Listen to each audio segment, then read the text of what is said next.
La vie du Cheikh, à partir de 1301 Hijri.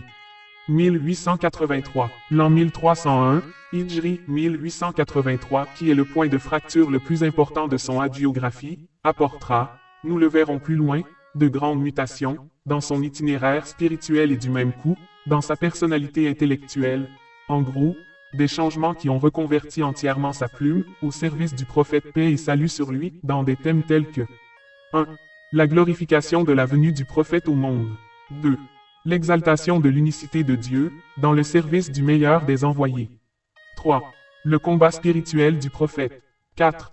La plus grande victoire de la foi, sur l'infidélité sous son égide à Badr. 5.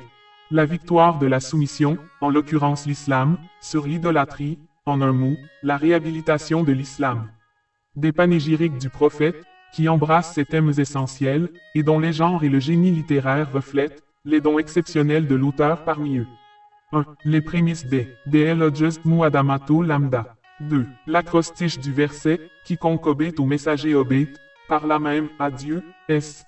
4 volume 80. 3. Les dons du profitable Muaïboun Nafiou. 3. Mimiya, une rime anonymement, mime. 5. L'attirance des cœurs, Diazboul Koulov. Le rappel de son père à Dieu, survenu une nuit de mardi, du mois de Muharram, de l'an 1300 Hijri. 1882 à Mbaki du Cayor, non seulement venait lui ôter la tutelle de celui à qui il obéissait religieusement, mais allait révéler sa vraie physionomie mystique et spirituelle. Le stade de dévotion à Dieu qu'il atteignit, malgré les hostilités que lui manifestaient les gens de son époque, démontre sans équivoque son appartenance au cercle des hommes de Dieu. Il n'était l'esclave ni des futilités du bas monde, ni de l'autorité coloniale dominatrice, ni de celle des chefs païens, de la vieille aristocratie locale. Cette attitude d'un homme esseulé, dénonçant l'arbitraire et la corruption d'où qu'il vinsse, et ne reconnaissant que la seule autorité du mythe des mondes, allait marquer sa vie. C'est ainsi qu'en réponse aux dignitaires qui, à la suite de l'oraison funèbre de son père, lui suggérèrent d'accepter d'occuper la fonction de conseiller du roi, il déclina cette offre du bénéfice de l'obligeance des sultans et écrivit « Penche vers les portes des sultans, m'ont-ils dit, afin d'obtenir des dons qui te suffiraient pour toujours. Dieu me suffit, ai-je répondu, et je me contente de lui, et rien ne me satisfait si ce n'est la religion et la science.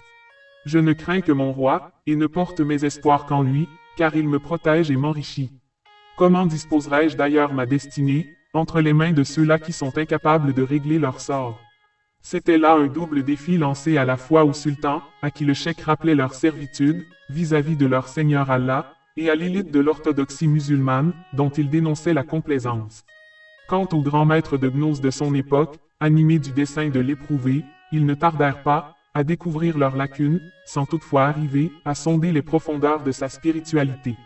Ces confrontations avec l'administration coloniale représentaient cependant l'un des aspects les plus importants de son hagiographie. Au début du XIXe siècle, les exigences de l'industrialisation, recherche de matières premières et de marché, et la volonté impérialiste de l'Europe, ayant abouti à la colonisation, ont dicté à la France une politique de conquête territoriale à partir des anciens comptoirs commerciaux. Cette politique expansionniste rencontra au Sénégal de farouches résistances, tant du côté des chefs musulmans que de celui des tiédous, guerriers de l'aristocratie. Merci mes amis, abonnez-vous et partagez les vidéos.